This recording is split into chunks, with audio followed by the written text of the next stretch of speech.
Existe um tipo de calor que a gente não consegue imaginar vivendo no conforto das cidades climatizadas. Um calor que não pede licença, não dá trégua, não refresca a noite. Um calor branco, cruel, que não apenas ilumina, castiga. Um sol que racha a terra até ela se parecer com a pele de um animal velho, doente, abandonado à própria sorte. É nesse cenário que você precisa entrar agora. Não como quem assiste a um documentário distante, nem como quem decora datas para uma prova de história. Você precisa sentir o sertão nordestino do início do século XX. Sentir o cheiro de couro cru misturado com suor azedo. Ouvir o zumbido constante das moscas sobre carcaças esquecidas na caatinga. Escutar o som seco e repetitivo das alpercadas batendo no chão esturricado, marcando o ritmo de uma vida que sempre caminhou na beira do abismo. Aqui, a água vale mais que dinheiro. Aqui, a sobrevivência não é um direito, é uma disputa diária. E a justiça, bem, a justiça não é cega. Ela tem dono. Tem preço. Tem sobrenome. É nesse chão rachado, nesse mundo onde o Estado é uma lenda distante e a lei chega sempre atrasada, que nasce a história de Virgulino Ferreira da Silva, o homem que o Brasil aprendeu a chamar de Lampião. Mas antes de qualquer coisa, é preciso fazer um acordo honesto. Reduzir Lampião a um simples bandido é um erro preguiçoso. Chamá-lo de herói é uma ingenuidade perigosa. A verdade, como quase tudo que importa, vive numa zona cinzenta, suja, desconfortável. Um lugar onde as respostas não aliviam e incomodam. O cangaço não foi apenas banditismo armado. Foi o espasmo violento de uma sociedade esquecida. Um grito gutural de um povo esmagado por um sistema onde os coronéis mandavam mais que a lei, onde a polícia servia aos poderosos e onde a vida do pobre valia menos que a cerca que delimitava a terra. Imagine a estética dessa violência. Os cangaceiros não se vestiam como miseráveis. Pelo contrário. Eles eram vaidosos. Eram estetas do terror. Chapéus de couro adornados com moedas de ouro. Lenços de seda importada no pescoço. Anéis pesados nos dedos que puxavam o gatilho. Eles brilhavam sob aquele sol impiedoso como reis nômades de um império feito de poeira, sangue e medo. Lampião entendia isso como ninguém. Com seus óculos de aro fino, o olho comprometido que parecia enxergar além do visível, ele construiu uma imagem que aterrorizava antes mesmo do primeiro disparo. Ele sabia que, naquele mundo, ser temido era tão importante quanto estar armado.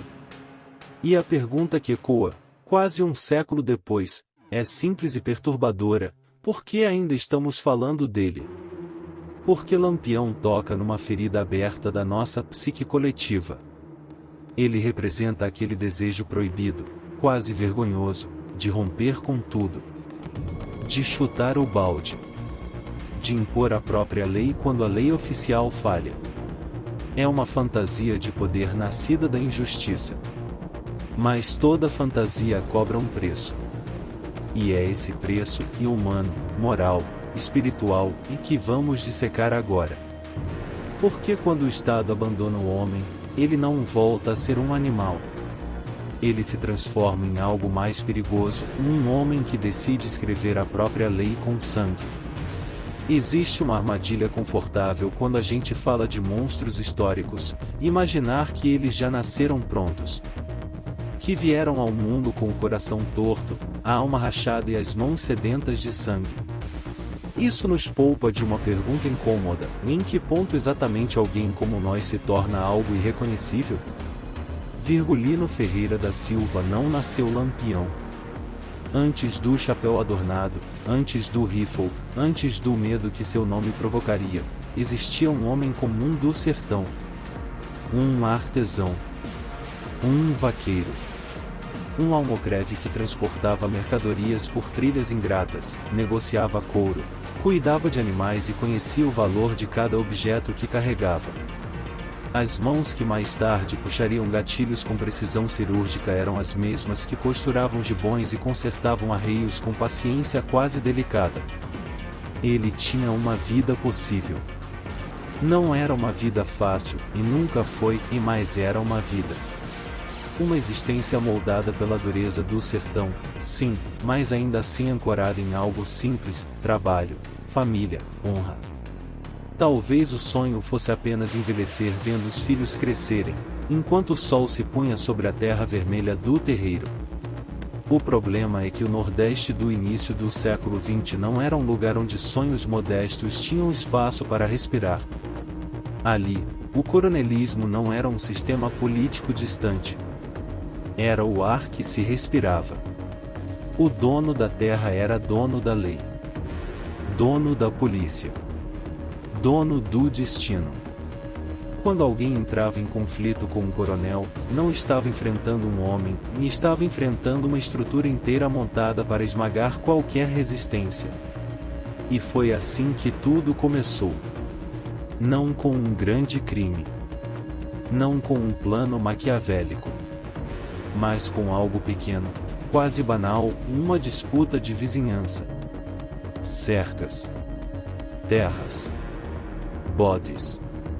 Um conflito com José Saturnino que, em qualquer outro lugar, poderia terminar numa conversa áspera ou num acordo mal resolvido. Mas ali, não.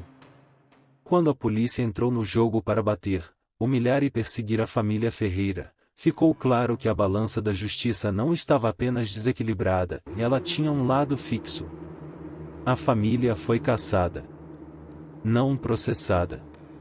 Caçada como animal no mato. Pressionada, acuada, empurrada para fora da normalidade. E então veio o ponto de ruptura. O pai de Virgulino foi morto nesse emaranhado de perseguições, emboscadas e interesses mesquinhos. Um homem velho. Um sertanejo comum. Tombado não como resultado de um grande embate, mas como dano colateral de um sistema que tratava vidas pobres como números descartáveis. Imagine o silêncio depois do tiro. O zumbido surdo nos ouvidos. O instante em que você entende que nada, absolutamente nada, será como antes. A morte do pai não foi apenas uma perda pessoal, foi o colapso final da ideia de justiça. Ali, diante do corpo estendido no chão seco, algo se quebrou dentro de Virgulino de um jeito que nunca mais seria consertado. Não foi apenas dor. Foi injustiça. E a injustiça, diferente da dor, não cicatriza. Ela apodrece por dentro. Dizem que a dor muda as pessoas. Mas a injustiça deforma. Virgulino olhou para aquela terra castigada, para aquela lei que servia aos coronéis e esmagava os fracos, e fez uma escolha radical. Se a lei não existia para protegê-lo, então também não existiria para contê-lo. Naquele momento, a roça deixou de ser opção. O comércio de couro morreu junto com o pai. A vida comum foi enterrada ali mesmo, sob o sol impiedoso do sertão. O único caminho que restava levava para dentro do mato. E esse caminho tinha nome: cangaço. Ninguém entra no cangaço pronto. O mato não aceita amadores, e a violência não perdoa ingenuidade. Existe uma escola silenciosa e brutal onde meninos assustados aprendem a se transformar em homens de aço. Um aprendizado feito de fome, sede, medo constante, decisões que precisam ser tomadas em segundos, e por que hesitar, ali, é morrer. Quando Virgulino decidiu desaparecer na Caatinga, ele não virou o rei da noite para o dia. Antes de ser lampião, ele foi aprendiz. E seu mestre tinha nome: e Sinhô Pereira. Sinhô era um cangaceiro experiente, calejado por anos de confronto com as volantes. Um homem que conhecia a Caatinga não como paisagem, mas como extensão do próprio corpo. Sabia onde pisar sem fazer barulho, onde encontrar água escondida entre pedras, onde emboscar e onde fugir. Com ele, Virgulino aprendeu a primeira grande regra da sobrevivência no sertão armado: quem não conhece o terreno vira cadáver. A vida no bando não tinha nada de romântico. Era poeira grudada na pele, roupas pesadas de couro sob um sol que parecia um julgamento divino, noites mal dormidas e uma tensão tão constante que corroía os nervos. Cada arbusto podia esconder um inimigo. Cada silêncio prolongado era suspeito. Cada amanhecer era uma vitória provisória. E mesmo nesse inferno cotidiano, Virgulino começou a se destacar. Não pela força bruta, mas pela mente. Ele tinha uma inteligência tática rara. Observava padrões, antecipava movimentos, entendia o comportamento da polícia como quem estuda um animal previsível. Enquanto muitos atiravam por impulso, ele calculava. Enquanto outros corriam, ele esperava. Aprendeu rápido que vencer não era sobre matar mais, era sobre sobreviver melhor. Foi nesse período que o apelido nasceu. Dizem que durante combates noturnos, Virgulino disparava o rifle com tanta velocidade que o cano aquecido iluminava a escuridão como um candeeiro. Um clarão repetido rasgando a noite. Um lampejo constante guiando o medo. Um lampião. O nome pegou. E a ironia é quase poética. O homem que carregava a escuridão passou a ser chamado de luz. Mas essa luz não guiava a esperança, guiava a morte. Com o tempo, Virgulino entendeu algo que poucos percebiam: no sertão, o medo viaja mais rápido que qualquer bala. Ele começou a construir não apenas um bando armado, mas uma imagem. Chapéus de couro trabalhados, anéis pesados, lenços vistosos. Nada era aleatório. Aquilo não era vaidade gratuita, e era estratégia psicológica. Antes mesmo de serem vistos, eles já eram temidos. O cangaço se transformou numa guerra de guerrilha sofisticada. Aparições rápidas. Ataques cirúrgicos. Desaparecimentos quase sobrenaturais. As volantes, mal equipadas e pouco preparadas, corriam atrás de fantasmas que pareciam conhecer cada curva da terra. Mas esse crescimento teve um custo. A cada emboscada bem-sucedida, a cada cidade aterrorizada, Virgulino se afastava um pouco mais da vida que um dia teve. O mato não devolve o que toma. A violência cobra juros altos.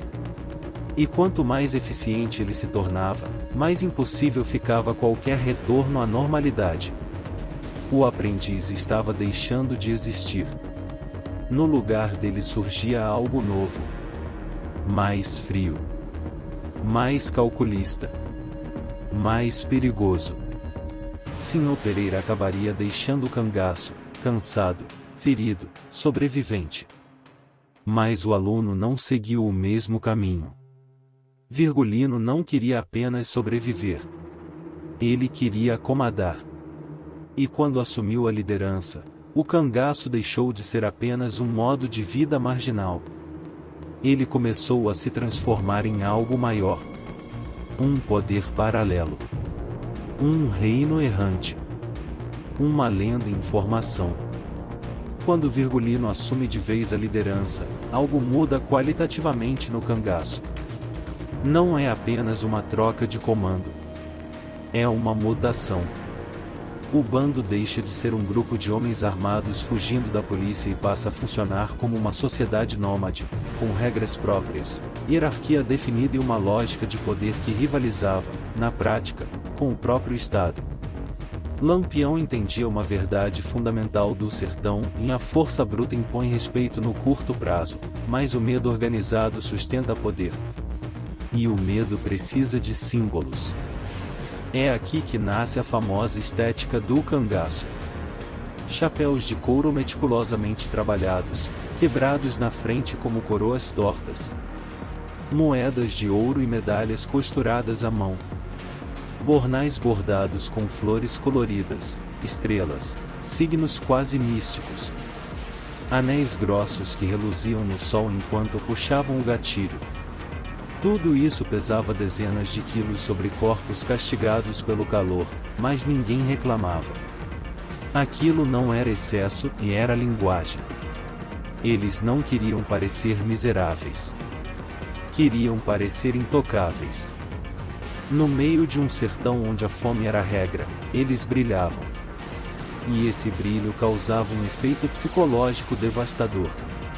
Quando Lampião entrava numa vila esquecida pelo governo, ele não chegava pedindo abrigo. Chegava como um rei exilado cobrando tributo. A presença do bando criava um silêncio pesado, quase religioso. O medo vinha antes das palavras. E funcionava.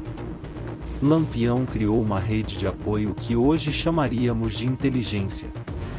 Os coiteiros. Fazendeiros, comerciantes, sertanejos comuns.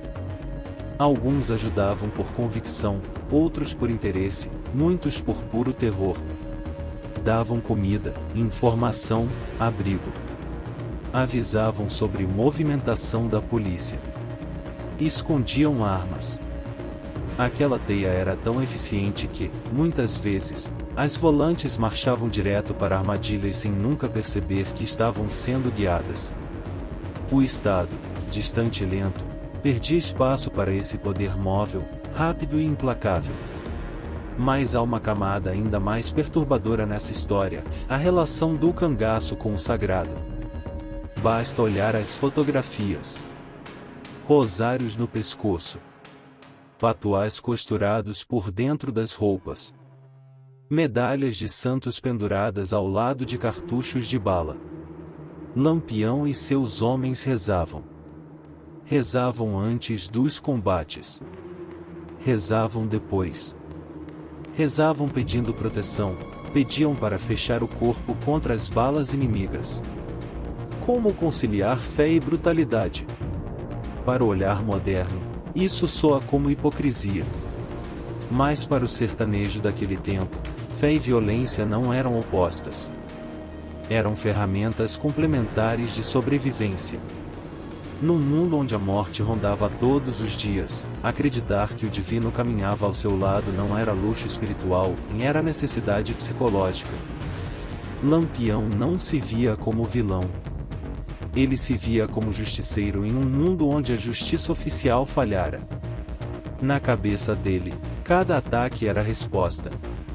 Cada execução, correção. Cada saque, compensação por uma vida inteira de humilhações impostas por coronéis intocáveis. Esse é o ponto mais perigoso de toda a história. Quando alguém passa a acreditar que sua violência é moralmente superior, o limite desaparece. A linha entre justiça e vingança se dissolve. E o homem deixa de responder a qualquer código que não seja o próprio. O cangaço, sob Lampião, virou um estado paralelo armado de fé, medo e ouro. Um poder que distribuía castigos, recompensas e proteção conforme sua vontade. Um sistema brutal, eficiente e profundamente instável. Porque todo império construído sobre o terror carrega, dentro de si, a semente da própria queda. E essa semente estava prestes a germinar. Até certo ponto, o cangaço era um universo exclusivamente masculino. Um mundo de homens endurecidos pela fome, pela perseguição e pela morte constante. Uma irmandade armada onde afeto era fraqueza e sensibilidade podia custar a vida. Mas esse equilíbrio brutal foi quebrado quando algo inesperado aconteceu. As mulheres entraram no cangaço. E isso não foi um detalhe. Foi um terremoto. Quando Maria Gomes de Oliveira, a Maria Bonita, decide abandonar um casamento morno e seguro para seguir Lampião pela Caatinga, ela não está apenas escolhendo um homem. Está escolhendo uma vida de risco absoluto. Uma existência onde cada amanhecer pode ser o último. E ao fazer isso, ela muda para sempre a dinâmica do bando. Com as mulheres, o cangaço deixa de ser apenas guerra e passa a ser também lar.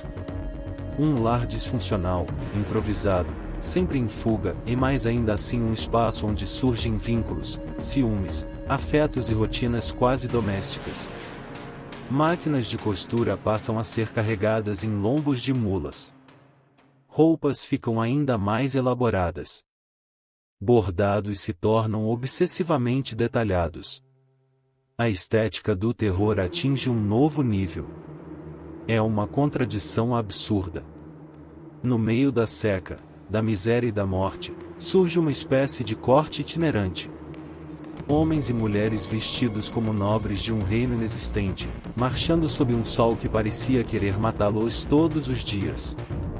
Perfume francês barato misturado com suor, couro e pólvora.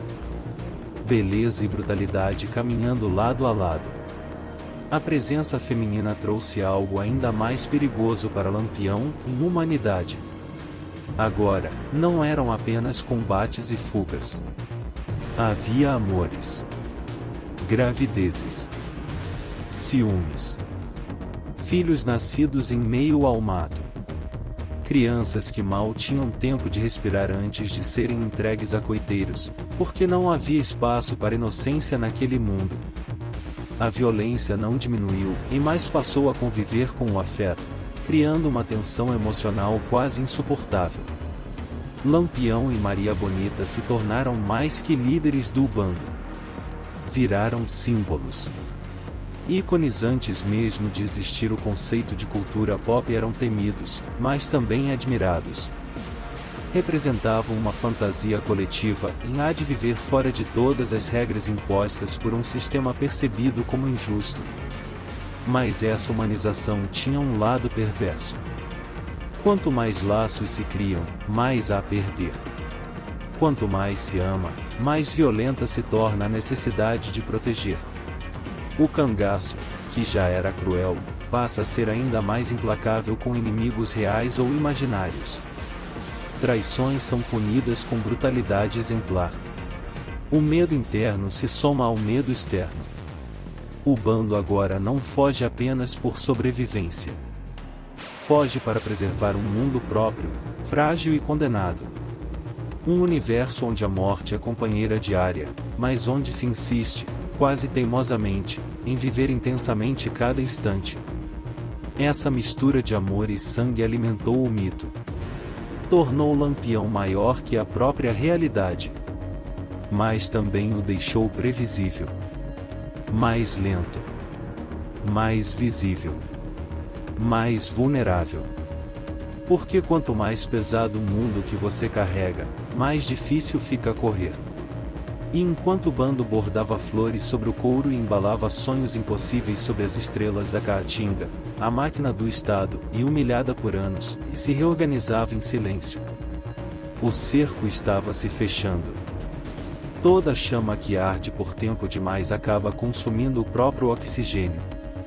O cangaço de Lampião chegou a um ponto em que já não era apenas um grupo em fuga, era um símbolo grande demais para continuar existindo. O Estado não podia mais tolerar aquela afronta ambulante, aquele espelho grotesco que refletia sua própria falência. E quando o poder decide agir com método, ele não avisa. Ele cerca. A Grota de Angicos não foi apenas uma emboscada militar bem executada. Foi um encontro marcado com o destino. Naquela madrugada de 1938, enquanto o bando ainda dormia, confiando demais na própria lenda, a ilusão de invencibilidade se dissolveu em segundos. Tiros rasgaram o silêncio. Gritos. Correria inútil. O mato, que por anos protegeu, agora engolia corpos.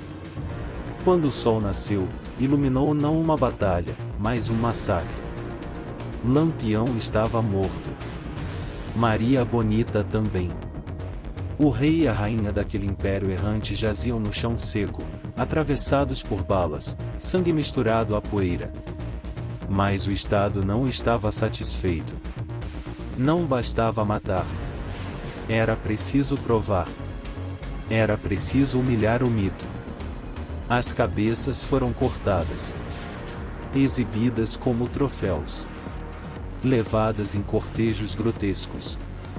expostas em escadarias, feiras, museus. Rostos queimados pelo sol transformados em advertência pública. Aquilo não era justiça. Era a pedagogia do terror. Uma tentativa desesperada de dizer, a ordem venceu. Mas falharam. Porque você pode matar um corpo. Pode mutilá-lo. Pode exibi-lo como espetáculo. O que você não consegue matar é a ideia. Ao transformar Lampião em objeto de escárnio, o Estado o eternizou. O homem virou mito. A carne virou símbolo. A derrota virou lenda. E é aqui que a história deixa de ser sobre o sertão do século passado e começa a falar diretamente com a gente. Lampião não é apenas crime. Não é apenas violência. Ele é o retrato extremo do que acontece quando alguém se recusa a aceitar a irrelevância imposta. Quando o mundo diz abaixa a cabeça e a resposta é não. Ele escolheu a agência radical, escolheu escrever a própria narrativa com sangue, mesmo sabendo que o preço seria a própria alma. Isso não o torna herói. Mas também não o reduz a um monstro simples. Ele é o aviso. O aviso de que sistemas injustos não produzem obediência, produzem rebelião. De que quando o Estado abandona o homem, surgem leis paralelas. De que ignorar a miséria não elimina a violência, a cultiva. No fim das contas, o cangaço não acabou em 1938. Ele sobrevive toda vez que alguém se sente encurralado, esmagado, invisível. Toda vez que alguém pensa em romper com tudo porque acredita que o jogo foi viciado desde o começo. A pergunta que fica não é se Lampião foi herói ou vilão. A pergunta real é, quantos lampiões um sistema injusto ainda está disposto a criar? Quando a poeira baixa, quando o mito se assenta, o que sobra não é glória nem redenção. O que sobra é um espelho. E nem sempre gostamos do que vemos refletido nele.